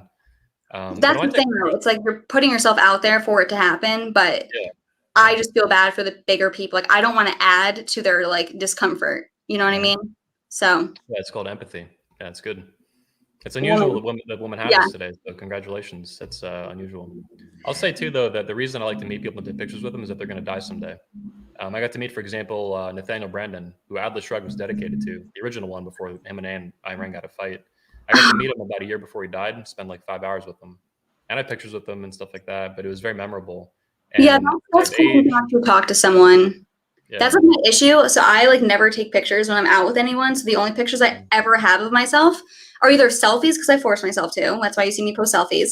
But if it's with other people, like I don't ever take pictures with them. So it's always on someone else's phone. Like, it's just always a problem. So I suck at that. It's really annoying, especially for someone like, I want my Instagram feed to not just be, do you follow me? Do we follow each other on Instagram? I think I follow you on Instagram. Yeah. I don't like Instagram though. I don't like Twitter and YouTube basically. I hate Instagram. It's such an annoying app, but like I just post everything I do on there. But my feed is only videos. Like most people, it's like mostly pictures and a couple videos. Like I need more pictures. So it's it's a struggle. I suck at it. I'm a bad influencer, but I hate that term. So I think you're doing pretty good. You're navigating all these hierarchies and stuff on Twitter and all the stuff I watch what you do. It's pretty interesting. You're really good at it. Yeah, the PragerU, the Project Veritas stuff. I was asking about that. All these things. You're really good at. It's a compliment. You're good at navigating these hierarchies, basically, is how I would view them as a man, and climbing these ranks and getting your message out there to influence and piss people off. Yes, I only started posting on social media December of 2020. I started doing political TikToks, Hmm. And then my account got banned. So that's when I started posting them to Instagram. I made my Instagram account literally January 1st. And then I had an old Twitter account from high school. I had to delete all those past tweets, would definitely get me in trouble. But then after CPAC, people were like, bitch, you need to start tweeting if you want to like actually start getting your name out there. Cause like no one's on TikTok besides young people. Instagram's okay, but like Twitter is where it's at if you want to actually meet people. So I just started doing Twitter, and I honestly don't know why I've grown so fast. I don't get it. I feel like it's the woman's privilege. I swear to God, just because I'm like a pretty girl, you know, I get so much more clout than I deserve. I like almost feel bad. Like it's like I feel bad for men. You piss off all the feminists, number one, who are mostly female, but some male. Then number two, all the beta males follow you and stuff because they're attracted to you. So you kind of have a double whammy of these basically likes and stuff. Right. As a guy, people don't, unless you really piss people off like Trump or something, or like I try to do, it's hard to get traction like that. But you know, do it. It's the woman's privilege. I swear to God, it's like I've always, this is why I've always rejected feminism, because you know I've been a girl my whole life. I've only felt like it's brought me a ton of privileges. You know, at college parties, you know, if you're a guy, unless you know someone throwing the party, you know, they don't want you to come in. Girls, please come in. The more the merrier. You know, I've always felt so privileged, and especially with social media, you know, you could just I mean, I don't know any girls that are like my age or even older on like TikTok or any that I'm like impressed with. No offense to them. Like none of them, I don't see any of them as competition. I'm not even whatever. But oh yeah, we got to pull this tweet. There's so many great tweets. Let's go on this one. This is a great one. We're gonna pull okay, pull tweets. So I've never seen a woman tweet like this. This was fucking savage. I'm too pretty to be a feminist, and you just start posting selfies of yourself. This is hysterical. So talk to me about what happened. Talk about the line of thinking, the reasoning that went into this tweet. So again, I just randomly thought of the tweet and I had selfies to post, but I almost didn't tweet it because I hate being like, I'm so pretty. Like, I don't feel like the need to express that I think I'm pretty. Like, I think I'm pretty, but I think it's pretty cringy when people like constantly talk great about themselves. But I was like, okay, to my dad, like he always like, he loves my tweets. He sees all my tweets, whatever. He loves it. And I'm like, okay, is this like funny or is it just like conceited? Which I'm fine coming across conceited, but like it's hysterical because you're walking that line really. It's a really thin line, and you're walking it like a tightrope. It's good. It's funny. Yeah. So I just recently like I have like a new show starting. Well, we have like the pilot episode out. I don't know if you know. Do you know Gavin Wax? He's the president of the New York Young Republicans Club. I retweet him all the time. I've seen you tweet him. I think you said Gavin McInnes, but yeah, I've seen that guy. You retweet him. Yeah, so he's really great. So we have like a show, and actually speaking of Gavin McInnes like reached out to us and is like doing the show with us. But we just recently went on Gavin McInnes's show, and on the show he asks me to rate myself, and like 1 to 10. Yes. Wow. So I say in between a 9 and a 10, and all the comments are like, fuck this bitch, she's a 7, she's hideous. And I'm like, that's hilarious. And I'm just gonna play up like having like a huge ego, and just because people like they hate it and whatever. I think it's so funny. But yeah, that tweet, it is funny, but I was afraid of like I don't want to come across like I'm so pretty. But it was about saying I'm too pretty to be a feminist. Like even an average girl that just has like long hair and is feminine is too pretty to be a feminist, you know? Yeah. Now I'm above average. I'm kidding. This is another one you have. The best thing a feminist can do is shut up and get back in the kitchen. Nice. That's true. Keeping a real PC. True. Yeah. This is what I'm saying though. Like I am just like waiting for the day for like Turning Point and Prager to be like, like I don't understand why they're okay. Like I don't get it, because Turning Point will like retweet my tweets sometimes, and I'm like, so they're seeing. I don't know if they see all my tweets, but they're seeing my tweets, and I really do walk the line. Yep, I do the same thing. I have a lot of relationships with speakers I've been doing my thing for 15 years now, so I just have hundreds of people that watch, you know, privately what I do that are important to me, these relationships. And whenever I tweet, I'm like, I wonder what this is going to do for that relationship. And then I'm like, who cares? Tweet. But same. I'm always thinking like, okay, well, all these people are going to read it. I wonder what they're going to think. And it's, you know what, if they don't get it, then they don't get it. But yeah, I'm shocked that, you know, Turning Point wanted me to be an ambassador. Well, I don't get it. You asked me a few minutes ago what the definition essentially of the conservative, and this is back to that. So basically what happens to women that do not have integrity is that they might start out like doing what you're doing. This is what the manosphere guys would say, a chameleon kind of thing. I don't think they're correct though. But basically they're savage. Time goes by, they pick up a following and they get retweeted by bigger accounts. They get their videos shared wherever. And basically there comes like a threshold point, a turning point where they sell out. They tone down the rhetoric, they tone down this and that for basically illegitimate reasons, just to get more money. So and that's what I mean when I say conservative. Tomi Lahren's a perfect example. Even if she thought the way you did, which I don't think she does, she would never say these things because it would jeopardize her job. It would jeopardize her career, at least for a short-term period of time. She'd get fired or whatever. She'd have to go to Newsmax or OAN or something. She'd make less money. So her value is basically behind the mask, behind the bullshit, behind the you know, whatever, all that garbage. It's fake, and that's fundamentally what a conservative and a conservative bimbo and a MAGA thought. That's what that means. They're fake. They're I frauds. totally know exactly what you're saying. And this is something I've actually like talked about a lot with my dad, is he's like, you kind of have to make a decision if you're going to like want to make more money and kind of self-censor yourself, or if you want to be completely yourself. And I was like, I want to be completely myself. I mean, obviously I want to make money, right? Like I want to make money. I want to be successful, Sure. but I'm not someone that will jeopardize my principles. I'm a very principled person. Like, I don't care. Like, I don't care. People would say it's bad to associate yourself with Gavin McInnes. I don't think that what he's done is wrong. I think the whole stigma around the Proud Boys is all BS. I'm not just going to play by like this media narrative that he's some like white supremacist Nazi. He's not. I don't care. I don't like, fine. You think it's bad for me to associate with him? Cool. I don't care. To be honest, like, yes, if like Fox and all these other shows, like I've been on Newsmax a couple of times, if they asked me to go on, I would go on. But I have no desire to have a show on Fox News. Like, no desire. I actually tweeted out the other day something to the effect of, you know, anyone that is successful in the mainstream media, like lies to themselves, can't be fully themselves, like censors themselves. I don't want to do that. I don't want to do that. And I also, my personality is not good for it. I think what makes me like different from everyone else is like, I'm very like quick-witted. I say kind of crazy things. It just comes to my mind, and I say things like my first time I was on Newsmax, I didn't even realize I said it until my dad said, maybe you shouldn't have said that on like live TV your first time. But I said, the only person that can change their skin color is Michael Jackson. I don't know why I said that. I don't even think that's that controversial, but it's I guess not. Right, that's what I thought. But my dad was like, I don't know if they're going to invite you back on, which they did. But I don't want to be censoring myself with a, you know, my like humor, which women aren't funny, but you know what I mean? Like my sense of humor, which makes me different from everyone else. I don't want to just be like another clone of another, you know, pretty girl that's talking, reading a prompter. That's not what I want to do. Another zombie. Yeah, pink zombie. That's not what I want to do. I don't want to be fake. I want to be fully myself. And I was actually talking to Gavin McInnes and like just talking about like relationships he's had with people that like he's still friends with them in the background, but they really don't say that they're friends because of, you know, reasons, you know, money and stuff. And he's like, I get it, like money. And I'm like, you know what? I don't. Like, you're unprincipled, you're phony, like you're a fake friend if you can't stand by someone that didn't do anything wrong. Like, I'm sorry. I don't like, I get money is a great motivator, but it's really hard for me to put myself in a position where I would take a real friendship, put it like hide it for money. I don't know. I don't want to be a fake. I don't want to be a fraud. That's always been against my personality. That's why I was always in trouble in high school, because I was not going to be a fake bitch. So I'm not stopping now. And you had trouble with your teachers too. You'd probably troll them and fuck with them and stuff. Oh yeah. I know how this goes. Yeah, I know. Exactly. Oh yeah. No, yeah. It was never good. I like one time made fun of like my math teacher who was a man. I was like, why are you deep throating that banana? This was like sophomore year of high school. Like these things, like these things come to my head and I always take it too far. And I don't want to censor myself. I just don't want to. Do you have any filters at all? You're just like go. Just go. So, I mean, I always tell people, like, you think what I say out loud is like crazy or, you know, taking it too far. You should hear what I say in my head. Like there's a lot of things that I want to tweet that like, it's not worth it because it's not worth like the benefit of it. Like, it's not as funny enough to be worth it. You know, there's a couple things that come to my mind that are like way too the risk of getting banned or something. What? The risk of getting banned or something like that.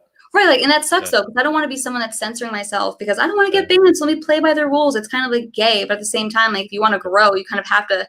It's a weird, like I see both sides of it, but again, it's not like I'm censoring myself to the point where I'm not me. Like my Twitter is still kind of crazy. A lot of the things is I want to say something, but I don't like want to swear. Like I don't want to use the F word because I don't want to like come across as like super like, you know, vulgar, which in real life I am. That's the thing I need to fix.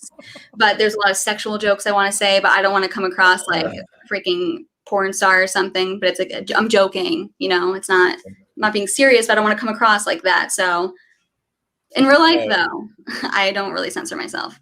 Good. God bless. I'll never get married. Question. Oh, okay. Here's a question. So when will she get married? I'm kidding. Are you married? No, I was a long time ago. Did not end well. Does she think you're trash? No, I left her. I found out she was a prostitute. Like, what do you mean? Like a not an OnlyFans type thing, but like an actual prostitute? Escort. She called herself a call girl, technically. There's a speech on it you can go watch, and it's called Marrying Medusa, How to Survive a Female Psychopath. It's got about 500,000 views. It went viral, obviously, for pretty obvious reasons. It's about 2 hours long, too. It's really long. But the first hour is the meat of it. Wow, you should post like clips of your stuff on TikTok that you already have recorded. It will do well. And like, I don't know if like reels on Instagram. You just repost it all. You could definitely. I'm really stubborn, as you might have guessed, and I just fucking hate TikTok even more than Instagram. So I might overcome that at some point. But I'm just I so like stubborn. TikTok way more than Instagram. I hate both of them. To me, they're both just like the devil. I mean, a little bit less for Instagram, but I don't know. I like YouTube. YouTube is a very masculine space. It's a lot of men that do it. It's very few women, not that many feminists. It's mostly just assholes and men like me and stuff. I've heard that a lot of the demographics are like, it's kind of interesting to compare your demographics of followers from each different platform. And yeah, no, I have a YouTube. I've posted like 2 of my TikTok videos on there. That's it. I want to make YouTube videos, but you should, because do you know about Shorts, YouTube Shorts? You know what those are? I've heard about that. What are those? It's basically YouTube's program to compete with TikTok. It's like very specific, under a minute. And if you just take your TikTok videos and shit like that and put them on YouTube and put hashtag Shorts, you'll make bank like all day long with views. Wait, really? I can do this right now? Yeah. Well, I'd appreciate we finish the interview first, but after that, you can go do it. Yeah, no, I'm going to start posting them right now. But oh my God, that's awesome because TikTok, if you just want to fuck off and say fuck the interview, I'm going to go on YouTube and post my own shit. Fuck this guy. We can start some beef, some fake beef. So I wonder, are there any other conservahos? I think that's a really good definition. And I guess you can't tell yet because like you said, they start off like very strong and, flamboyant. So you really only time will tell. But there's men like this too in conservative circles and the manosphere. Like they're basically just frauds. They'll role play, they're live action role play. They'll kind of pander to people like politicians almost. They're politicians, but they're pandering in more niche markets to gain followers and get money and bullshit. So they pretend to care about the issues, but they fundamentally don't. They don't give a fuck. And the minute there's like a real issue, a real conflict, or money's on the line, they'll fuck off. They'll sell out. They'll tone down the rhetoric. Whatever they have to do to keep the money train going, which I fucking hate. It's super good. Yeah, I hate that too. You're just like an unprincipled fraud. That's so like against everything I've ever stood for. I don't like it at all. Yeah. Who else? Oh, you can ask about because I don't know. I mean, I don't track conservahos. This isn't like a life mission to like hunt down. Start taking a list. Yeah, I could. I mean, we could. It could be a lot of fun, actually. Maybe I should roast them. That'd be funny. Like that would be a good YouTube video, like going through my like top 10 conservahos or top 5. That would get views. Are you kidding me? You should definitely do that. Yeah, because you're a chick. So it's gonna be. I could, but given that you're an attractive young chick, it's gonna piss off a lot more people. Or we could both come up with a 5 list and then compare it. Yeah, but I'll say this too: it's meeting people in real life that makes it a lot easier for me to tell. My bullshit detector goes like way up in person. That's why when I met that Kent State gun girl, whatever the fuck her name is, Caitlin. Yeah, just immediately I'm like bad vibes. And then I saw the Jim Acosta stuff. I'm like, that guy's a fucking scumbag, so fuck him. But I know why she's doing this, and it's not about saving America. It's not about patriotism. It's not about these issues. Video. Yeah, and that's just fucking. I hate that so bad. Me too. No, I totally agree with you, and that's why like whenever I'm with people, I'm unable to like make any good content videos or take pictures because I'm just enjoying the moment and just like living in the moment. I totally agree. I've never talked to her. I only follow her, but that's very interesting. I agree with you. The second I can tell, like if you're a good or bad person, someone I like or not, like the second I start talking to you, I could just tell. Good. So I'm with you on that. I think it's called a woman's intuition is what they call it. So you have it too? Not a woman's intuition, not that I know of. Maybe I do. Who knows? Maybe you do. I don't think so. I like being a man. I like having I was born with a Y chromosome, penis, and balls. It's pretty nice. I like who I am. So did Caitlyn Jenner. That's right. Anyway, I keep tweets and they don't get that much traction. I swear the ones I like the most like don't do well. But I keep tweeting, Caitlyn Jenner has more balls than, whatever. And no one finds it funny. I'm like, no one finds this funny? Yeah. I swear you're gonna tweets that do well. Sometimes things just fall flat. It's okay. It's okay. Yeah, I like my chest. I'm sorry. That's pretty good. I always make small boob jokes on myself. It's like a thing. I don't know. But it's unfortunate. I'm a boob guy too, Well, sucks. Really? I feel like everyone today is like an ass guy. No, they're losers. Anyway, let's back up a second. Let's back up a second. That's a tweet. So we were talking earlier about not only, of course, feminism and different angles and stuff. But I really want to ask you this. So you're a different generation than me. You're Gen Z. I'm a millennial. I'm born 1988. You're born 1998. So you grew up as a child in the 2000s. I grew up as a child in the 90s. That's like my decade. How do you think feminism influenced you negatively, if at all, in the 2000s? Like, did you feel something from that? How do you feel about Gen Z girls and how feminism has affected them? Because you were directly engaged in this as a kid.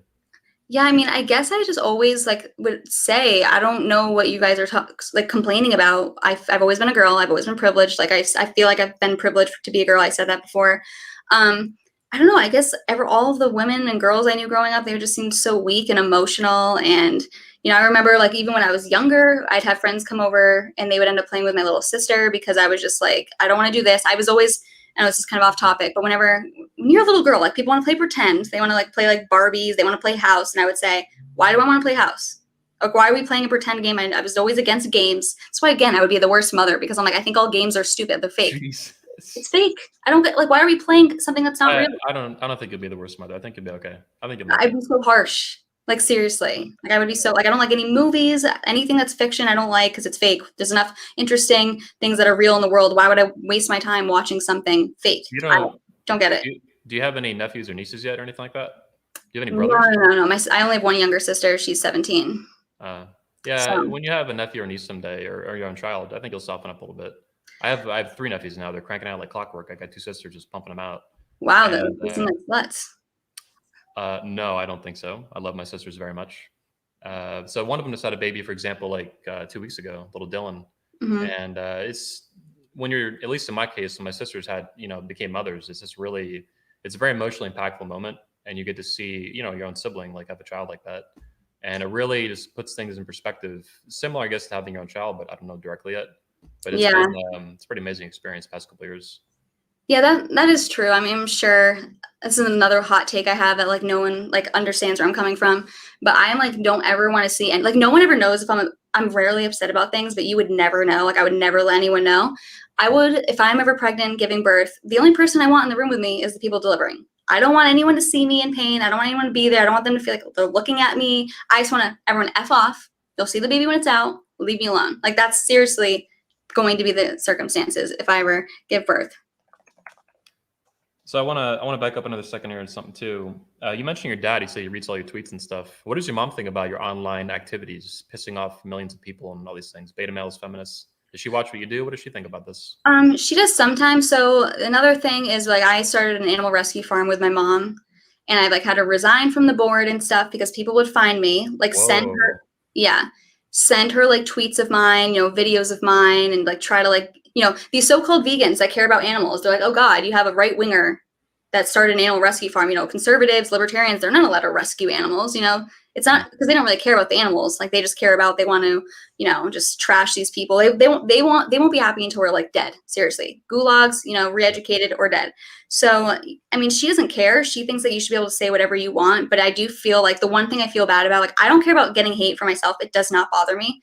I just feel bad about it affecting like people I like or love. I don't want it to affect my mom. She's also like a nurse at a hospital. People will like literally tweet the hospital, like this is who's working here. This is her daughter. Like they just harass her. And I feel bad that it affects her. My sister's like had me block her on everything because like her friends find me and she doesn't want like moms. Like we've had like moms come after me. And so I feel bad that it affects them.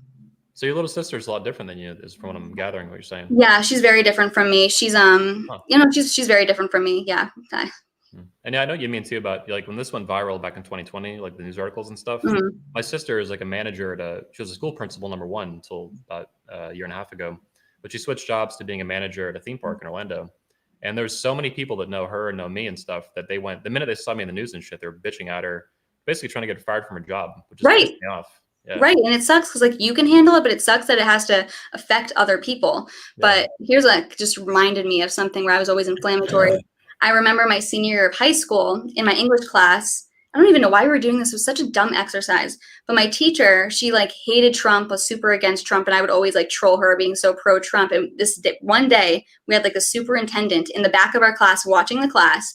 And for some reason we had to do some child exercise. I'm a senior in high school. I don't know why we're doing this, but we had to draw our hero and then present it to the class. So I literally drew Donald Trump, presented it to my class in front of my teacher that hates him and my superintendent who's like, I'm sure a freaking leftist, and just say why Donald Trump's my hero. Like I was just always trolling people all the time. Also, I never put a senior quote in for my yearbook, never did.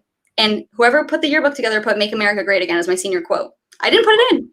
So that's how much like people knew I was always very outspoken and crazy. Yeah, very hardcore MAGA. In my space in this manosphere community, I'm one of the most politically outspoken. I wish a lot more were, and I think I'm encouraging men to do that by leading by example. But I think you're doing the same for women too, and maybe even as in your schools and stuff when you're younger. You're out of college now too, right? Yeah. So I don't think that I don't know anyone that's as outspoken as you, or at least in the topics of anti-feminism. I like really don't. Like your tweets are the only ones I'm like, wow, surprised you tweeted that. And I like never get that from other people's tweets. I'm always just like, okay, tweet, scrolling. So yours are like the only ones that shock me. So thanks. I appreciate it. congrats. Yeah, I like speaking my mind and speaking the truth, whatever it takes. And anyone who wants to get in my way, then go fuck themselves. Seriously. Please. So talk to me about the patriarchy. I've seen you tweet a lot about patriarchy. I don't have any tweets pulled up for it at the moment. We can pull up a few though. To all the lovely men out there, please, whatever you do, never date a feminist. Feminism's cancer. But specifically talk to me about patriarchy. What are your views on patriarchy and what do you tweet about it and things like that? So kind of like depends on what the definition of patriarchy is. Like I feel like the left thinks that patriarchy is, male dominated positions of power. Women are just, they know their place, stay in the kitchen. The man makes the money, the woman, raises the kids, takes care of the house, makes sandwiches and stuff. And why are we demonizing that? I don't understand why that's so demonized. Like women, you don't have to work. You could just raise your family, which is natural for you. Like we're biologically designed to want to raise our family. It's the most natural thing you can do.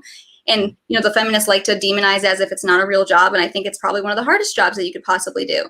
So I think the patriarchy, I think Jordan Peterson talks about this a lot. It's not necessarily negative. All these things that are supposed to have a negative connotation, they're not. It's just they demonize these terms. And I just love using the terms that they hate and just promoting them. I just love it. It's so easy. Yes, that's true. We must outbreed the insane left. You're one of the only anti-feminist chicks I've seen talk about breeding. So that's your own clap on that one. Yeah, so, and it's funny because like I said, I don't even have a maternal instinct. My one maternal instinct that makes me want to have kids, and I'm like, I need to pass on these genes, okay? It'd be rude for society for me not to make more of me. We need to outbreed them, seriously. I guess the one good thing about abortion is that, hopefully conservatives and people on the right tend not to have as many abortions, so maybe there's less of these, a mentality, but still disgusting. It's murder. I don't think these people should be murdered because of their beliefs, but, we really do need to be having, at least 15 kids. Wow, that's a lot of children. Jesus Christ. I only want half a dozen. I think 6 or 7 would be pretty sweet. One of my friends, Michael Foster, for example, has 7. Or technically they had 8, but it's complicated, but 7. And I think that'd be more. Yeah, it needs as many as possible, which means I should start having them now. You probably should. You're extremely fertile at 22. So. I know. Well, maybe we'll find a sperm donor. I'm kidding. It's gross. Well, Jesus. We'll see what happens. Happens. Talk to me about, so you mentioned, we're talking about feminism stuff, and this came to mind as well. Do you view feminism as we said it's a supremacist movement, but that aside, do you view feminism as for or against women? Again, it's weird because it's they claim, with many things on the left, they claim they're against exactly what they claim to be fighting for. Mm-hmm. So I really think that feminism hurts women more than all. It hurts men too, because, in terms of all these sexual assault allegations that come out all the time, if I was a man, I'd be scared as hell to hook up with a girl. So it does negatively affect them. There's declining birth rates, there's not as many families being started, whatever. But it really does hurt women the most because it tells you, don't get married, you don't want to have kids, you don't want to raise a family, go into the workforce, and then by the time they're 40 and they don't have a kid or a husband or whatever, they're like, crap, and now their time's up.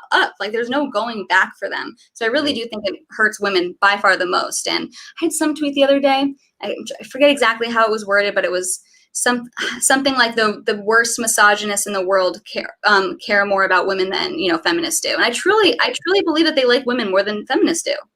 Yeah, you're right. I saw that tweet. You're right. Right. Yeah. I've been talking about this for years, my company and my conventions and stuff, and just keep speaking up, keep saying, speaking the truth. Where do you have these conventions? Oh, sorry. No, go ahead. Where do you have your conventions? Ever in the Northeast? Never, no. But they've been all around the world. We've had them in Australia. I started them in Orlando. Typically they're in Orlando. We've done Poland, we've done Sweden, we've done England, we've done Texas. No Northeast. You can do Poland, but no Northeast. Poland's amazing. Poland's fucking heaven. I love Poland so much. I have zero desire to ever travel anywhere outside the country. Where have you traveled in America though? Literally the first time I ever went on a plane was for CPAC. Holy shit.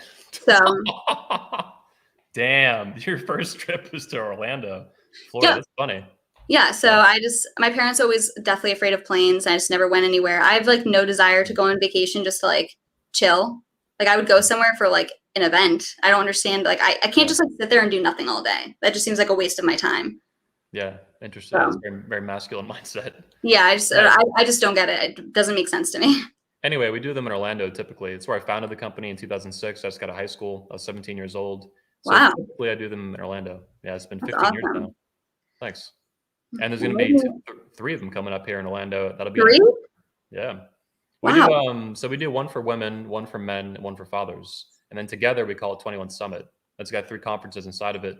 It's anywhere from like 50 to 100 people per event, sometimes more if we do one at a time. We used to do one at a time, but then COVID fucked everything up last year. So I had to combine them into one. It actually worked out really good. Because then you have like fathers there that are focused on patriarchy. It's called the 21 Convention Patriarch Edition. We're I rebuilding love patriarchy. it. Yeah. I love it. I love anyone that goes there. I know I just love, because if you're taking the time to go there, something that's called that, then we're gonna be homies. That's just how it is. Yeah. I'm excited too. This year is gonna be our 15-year anniversary, and I just got recently a lot of speakers confirmed, but one of the big ones, Ian Smith, that gym guy up in New Jersey. Yeah. Yeah, I like him a lot. He loves my stuff and all my hats and shit. He keeps like posting them on Instagram and stuff. That's awesome. Yeah, I'll definitely post it too. Not that I have like a huge following or anything, but maybe. You should actually. So I saw that you should wear this hat on your censored TV show. This will piss a lot of people off. This will be really great. I look terrible in hats for some reason, but I will try it. I will do it. I'll do it. I don't know. I feel like I can't see. I look really weird in hats and glasses, like any sort of glass, sunglasses. I just think it looks so weird, but it's usually hats and glasses make ugly girls look a lot better though. So. Okay. I did not know this. It makes sense. Covering stuff up. Yeah. Yep. Yeah, women are so good at manipulating all that bullshit. Angles and Photoshop and filters and apps now. I know. I actually, because I feel like I can't get myself to look like how I look on camera. I feel like I look so weird. Like right now I'm looking at myself, I look so weird. Like I don't know. I think I look bad in camera and like photos and videos, whatever. And like, I'm always like, how do these girls, why are they catfishes? Here's what's interesting about you is use like, a lot of guys are bitching, use like all this makeup and stuff. But what's interesting about you is you go back and forth. You swing to these extremes. You have a lot of makeup. I'm not going to comment on it publicly or whatever. But then you go full like zero makeup. And this is unusual. Yeah, so this is something like it's very annoying because people, I mean, not that I really care. I mean, people are just going to hate. But if I post anything with makeup, they're like, you don't need all this makeup. Or I've had a comment being like, wow, you're so different with makeup on. I'm like, yeah, that's the point of makeup. Thank you. Yeah. But like I literally never used to wear makeup. Like when I got out of college, I didn't use makeup for like months. And then when I started posting stuff, I'd be like, okay, maybe I'll put on like mascara. And then I was like, okay, well, I guess putting on makeup is not that big of a deal. And like, you can look a lot better in a video if you wear makeup, obviously. But I also don't care to post absolutely no makeup. Like, I don't care. I think I look good without makeup too. But obviously I look better with makeup, or, so I can do both. But yeah, people are very obsessed with when I wear makeup. They have to tell me, you don't need to wear all that makeup. I'm like, I know. I chose to. Like, there's videos. All my old videos were like no makeup. This is like a new thing. Now what I'll do is I'll do makeup a few days and I'll record all my videos those days, because like I just want to, if I'm doing my makeup, I want to get the most out of it. So I don't know, but I don't care to record videos without makeup on either, clearly. What's interesting is that this will sound basic, but you have like the courage to just, wear makeup and then not wear makeup. Most girls that would wear the amount of makeup that you do would never post a fucking video without any of it. They're terrified of it. Right. Because you just do whatever you want. It's interesting. Right, because there's like a difference, but I'm like, I don't care. I don't know what it is. I think it's just because I'm very confident. There's nothing that people are gonna like comment that are really gonna bother me. Like, I'm just gonna keep doing what I do, and yeah. Let's back up to feminism again. So, do you think that any Republican women should be feminists, or is that completely retarded? Yes, I think it's retarded. Okay. So yeah, so no, I don't think they should be feminist, and yes, I think it's retarded. Okay, good. So yeah. Let's argue about something else. 19th Amendment. I've seen you tweet pretty aggressively against this, which is unusual. We're sort of on the same page, sort of not. So, for example, I think we're on the same page fundamentally that there are very serious and extreme consequences that are very dangerous, like lethally dangerous to women voting, and that these were not considered or taken seriously when women got the right to vote in America and elsewhere in the world too. And I think that women voting indefinitely, this kind of thing it'll kill nations, America, Canada, whatever. So I think I'm with you on the outcomes of women voting, especially detached from a similar responsibility, like getting drafted. I'm against the draft, but until it's done, it's kind of a thing. Right. Anyway, talk to me about, you're vocal, very vocal about abolishing the 19th Amendment. So talk to me about your position on that, and we can kind of argue about it. All right. So let me just start out with this. Voting is inherently immoral. The idea, like, democracy is immoral. The idea that a mob can come together and vote away your freedom and liberties is immoral. So let's put that aside. Second, I actually don't think that, if we're going to have voting, I do think that every legal citizen should vote. So it's more of like a troll. I think with what you were getting at is you agree of the consequences of women voting being bad for America. I'm with you. But I do think if we're going to have voting, women should be able to vote. But I can also say at the same time that the consequences are awful because they're emotional voters. They vote overwhelmingly for Democrats. And if they weren't voting, guess what? We probably would have a lot more of a conservative direction going towards the country. So, but I do think if we're going to voting, they should have the right to vote. But not good for us. And is that because fundamentally you want to treat Americans equally based on where they're born, or something like that? I mean, What is the reason that you want to see women have the ability to vote? I mean, men and women are different. I think we can agree on that. Fundamentally different. That's my view. Right. I mean, I really judge people based on who they are as individuals. If you're a legal citizen, I mean, even better, if you're a legal citizen that contributes to taxes, if we're going to have voting, I think it's immoral, but if we're going to have it, then you should be able to vote. You should have to contribute to the pot. You should not have to contribute to money that you can vote away. So I think if you're a legal citizen who contributes to taxes, you should be able to vote. Those are the requirements. She's a mano chick. What's that mean? That's a new term I've never seen. This is a brand new Frankenstein term. It's interesting. Mano chick. I think it's a positive term. I'm not sure though. Maybe this guy can. I know this. I just realized I know this guy. Is a personal friend of mine. It's pretty funny. That is funny. Yeah, I'm like, not funny enough to make me laugh, but like you, but it was funny. Yeah, I know this guy. This is the guy who made the thumbnail. Oh, okay. I think he's just trolling. Yeah, this is a good friend of mine. Yeah. Good. So do you agree with me then, like on my assessment of? Yeah, like, we're on the same page more than I thought. It's difficult to tell sometimes when you're trolling or not, because you walk this line, very thin line. And with abolishing the 19th, I'm like, maybe she's serious. Like some girls say that. Yeah. So this is something that even happens in real life. People are like, okay, I can't tell if you're joking or not, and I love it. I love that people can, because I never laugh, so like I'm always like just like same character. I never really break laughing, so I would have been a great actress because I can control my emotions. I can make myself cry thinking about something sad, but I can make myself stop. Like I'm very good at controlling that. So people never know whether my tweets or me in person if I'm joking or not, which I love having that power over people. Yeah, I can tell. I'm hearing you. I can tell. This is interesting. Yeah, I think I've seen you laugh on the show. We'll have to go back and look at the recording and see. Yeah, it's fake. I've learned to. It's a. Oh, it was all fake. Oh, no, I got it. I have to, or else it seems like I'm like a rude bitch. I'm trying to come across somewhat, nice. Okay. I am nice. I can still think something's funny without it being funny enough to make me physically laugh out loud. Okay. So, but we're on the same page regarding 19th Amendment. It's the outcomes and consequences of women voting that need to be shut down pretty hard. We need to find a way to do that. But yeah, I don't want to. I think it's dumb too to remove the ability of someone to vote based on the way they're born. Like you're saying, if they're a legal citizen, yeah, it's fine. We have a super chatter too. The 19th Amendment was a joke because it didn't give all women the right to vote, women of color. That's a good point. Yeah, this is something where a lot of modern day feminists will attack the feminists of the 1920s for women's suffrage, that they would say that they were racist, which I think there is some sort of a sense of that, where they cared about the white woman's right to vote. They didn't care about women of color or birthing persons of color's right to vote. So yeah, I agree. I mean, again, it goes back to like I treat people as an individual. If you are an individual who is oh shit, yeah, that's it. Sorry, I cut you off the stream on accident. My bad. How dare you? Silencing women. They need to be silent anyway. That's where they belong. That's true. Quiet, silent. No one should teach them how to drive or read, all that garbage. I don't know who does. No, the only time a woman's mouth should be open is I won't finish the sentence. See, these are things that I want to tweet. Yep. You could probably tweet that. You could probably tweet that. Well, I don't know what the consequences are going to be, but I don't think you'll get banned. It's just so many people are going to think I'm like a slut. I'm just joking. Like I'm not like really like, You have so many haters. You might as well just fuck it. Like who cares? Like you mentioned TikTok. I've literally never downloaded TikTok. I probably never will. I fucking hate it. So good. On Instagram though, you have a shit ton of fucking hate. At least this one video I found. Yeah, it was nuts. Which one? I have to go look at it. I think it was the small Instagram you have. You have like two of them. It was one of the small ones. These dudes were just bitching and bitching and bitching. Huh. I'll have to check out that post. I don't know. You have so many videos too. Honestly, I have no fucking idea like which one. So. I know. I just post like every shitty TikTok I make on Instagram because I'm like, I'm just gonna get the most use out of it. I'm just trying to, whatever I do, I just want to get the most use out of it. So. Yeah. They know there are amendments of the Constitution you want to abolish. 16th Amendment, anything else that you actually mean too. You're not even joking around. Any other hardcore political positions like abolishing an amendment that these guys should know about watching?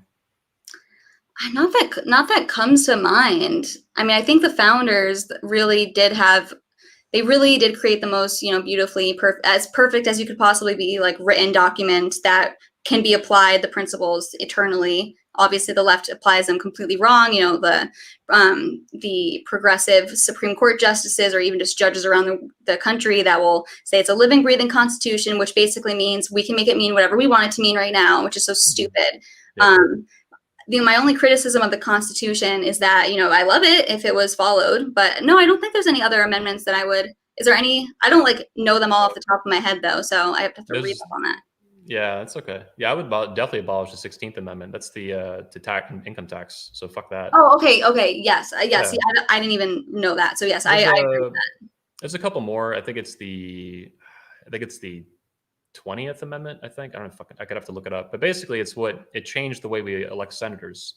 Oh, Senators. yes. It used to be like you know, you would vote for people that would end up voting for the senator, and not that Yes. everyone just votes for the senator. So yeah, Yes. no, I agree with you. So it's more of I don't really know if it's really the electoral college, but it's not really based on like a democratic approach. It's an amendment, is what it is to the Constitution that changed it. It was about 1900 or something like that. Don't quote me on the date, but Right. It's yeah. it's more it's kind of recent in terms of the history Yeah. of America. But yeah, no, I totally agree. The consequences of that have been the whole purpose of the Senate was to protect the minorities. It's different versus the House of Representatives, which is based on proportion or no popularity, and the Yep. Senate is based on proportion. So they kind of like messed it all up. Yeah. Do you want to outlaw abortion? Would you do that given the ability to, or do you hope the Supreme Court rules in on that and just knocks it out completely? Yeah. Because so this is why I'm not a full anarchist, because I think the primary role of government is to protect life, and you don't life supersedes liberty. You don't have the liberty to just go murder someone. And if we agree that it's murder, because it's a life, it's so you're murdering a life, they can't fight back, then that's like one of the most basic things that should be outlawed. Now the consequences, that's like a whole different topic, because there's people say, oh, we don't want to lock up the mothers, we want to lock up the doctors. But I mean, realistically, if we're agreeing that it's murder, the mother murdered, like, just she hired the hitman. Yeah. So like, if you're being logically consistent, if like what, so I don't know what that's the hard thing. I don't know what I would prefer, like, that or want the consequences to be. Do you have an answer for that? That's something I struggle with. Or do you even think it should be outlawed? Start there. I appreciate the courtesy of the respect. Yeah, I think abortion should be outlawed. I don't think, but well, let me say this: I don't think it's a federal issue. The Supreme Court should have never weighed in on it in the first place. I think this was actually Trump's position too for a long time, if I'm not mistaken. We can look that up. But yeah, I don't think the federal government has no business dealing with it unless and until there's a constitutional amendment. 10th Amendment, for example, pushes all these things explicitly to the states. So it should be a states' rights type of issue for each state to determine. Now, there could be a constitutional amendment for it that gets made, but those are hard to get passed. Right. Would I like to see that? Potentially. The issue with federalizing things is once you bump it to the federal government, like people want to, for example, I love guns, but people always want to they want to federalize, constitutional carry nationwide with the federal government. And to me, that's dangerous because if 10 years go by and you get a super hardcore, again, Democrat left-wing thing, they could then pull that, then the states are fucked because you've punted it to the federal government. So it's dangerous.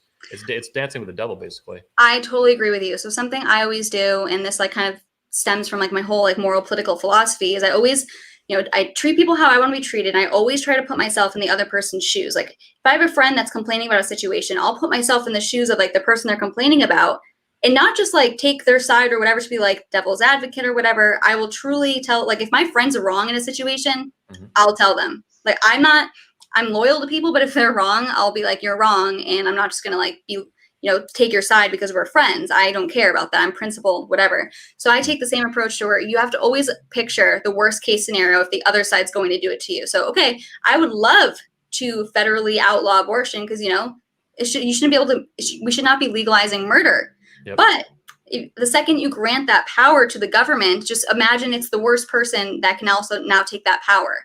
So like, I always say too, and I truly believe this, that most people would be fine having a dictator as long as it's their preferred dictator. So they'd be fine with a dictator as long as it was, pushing out policies that they want. But you always have to remember, the second that you grant your government or someone that power, just picture the worst possible person taking that power and now being able to do whatever they wanted. Do you want that? No. Yeah. So that's why you should want federalism and leaving all these decisions to the states, because it makes it a lot harder to have such a broad impact on everyone. And you can more easily move to a different state that you agree with versus a different country, which we're probably still the best country in terms of freedoms and stuff. Yep. Especially in Florida. I fucking love it. I'm amazed how good DeSantis is. I voted for him in 2018. I thought he'd be a little bit better than Rick Scott, but he's been just fucking savage. I love it down here. Yeah, he really represents Florida. Ron DeSantis is a Florida man to the bone. Like that dude is like peak Florida man in a positive way. Yeah, he definitely embodies the Florida man persona. So he's been very impressive. Yep. Yeah, he's been. I love him so much. Thank you. Let's argue a little bit more about Ayn Rand. So we were talking about Ayn Rand earlier, and you mentioned, and I've seen you tweet about it, and you mentioned it here on the show too. You're talking about movies and art and people pretending you don't ever want to spend your time on that. So I think you should actually look into, if you haven't, Ayn Rand's views on art. It would actually, I think, it would challenge what you currently believe a lot. For example, there's a famous quote she said that art is fuel for man's soul. And obviously, she was a fiction writer, which is art. Atlas Shrugged is art. It has a lot of philosophic takes in it that are very important to Ayn Rand. The only exceptions I've made, Fountainhead and Atlas Shrugged. Yeah, I promise you, though, there's more out there. She loved art. She considered herself both a novelist and a philosopher equally, and she was adamant about that because people always want to pigeonhole her one way or the other. Like, for example, on this show, I titled it "Liberty, Extremist, and Anti-Feminist." To me, those seem to be both very important to you. That's why I titled it that way. And people might want to box you in eventually to one or the other. But if they're both important to you, you should keep both of them in your limelight.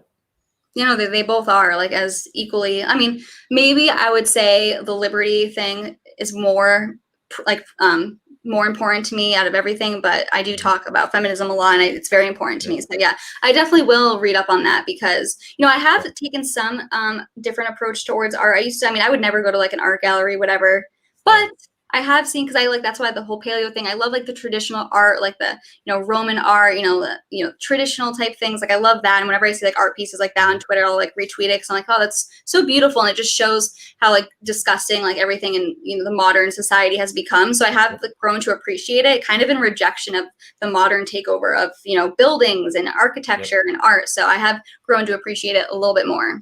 Yeah, and when I was younger too, I would have said the same thing. But as I've aged, and especially as I've seen the woke left and these feminists and all these fucking weirdos, they attack art for a reason because it undermines the culture. Whether it's movies used as propaganda, or even just making everything bland and boring, it makes life less interesting. Right. No, I totally agree with you. Yeah, and there's more too. The Fountainhead, there's a movie, for example. You should watch it. My dad has said that. Yeah. It's really the Atlas Shrugged movies suck. They came out in like 2000s or I don't know, 10 years ago or something. They're pretty shitty. At least they got made, but The Fountainhead was savage. Ayn Rand personally wrote the script for it and she didn't direct it, but she was present for like the whole fucking set. Every scene, everything throughout the movie, she loved it. So yeah, Michael Malice is a huge Rand fan. He has all of her books, and he has her like original copy of The Fountainhead. He's like a collector of all of her stuff. So he's like a huge, crazy like Ayn Rand fan. So you should definitely look up. He's great. He's very funny. He's also a troll, but he's like a walking encyclopedia. He was born in like the Soviet Union, Russia. Damn. So I'm actually looking at an original copy of The Fountainhead in front of me right now too. I have one too.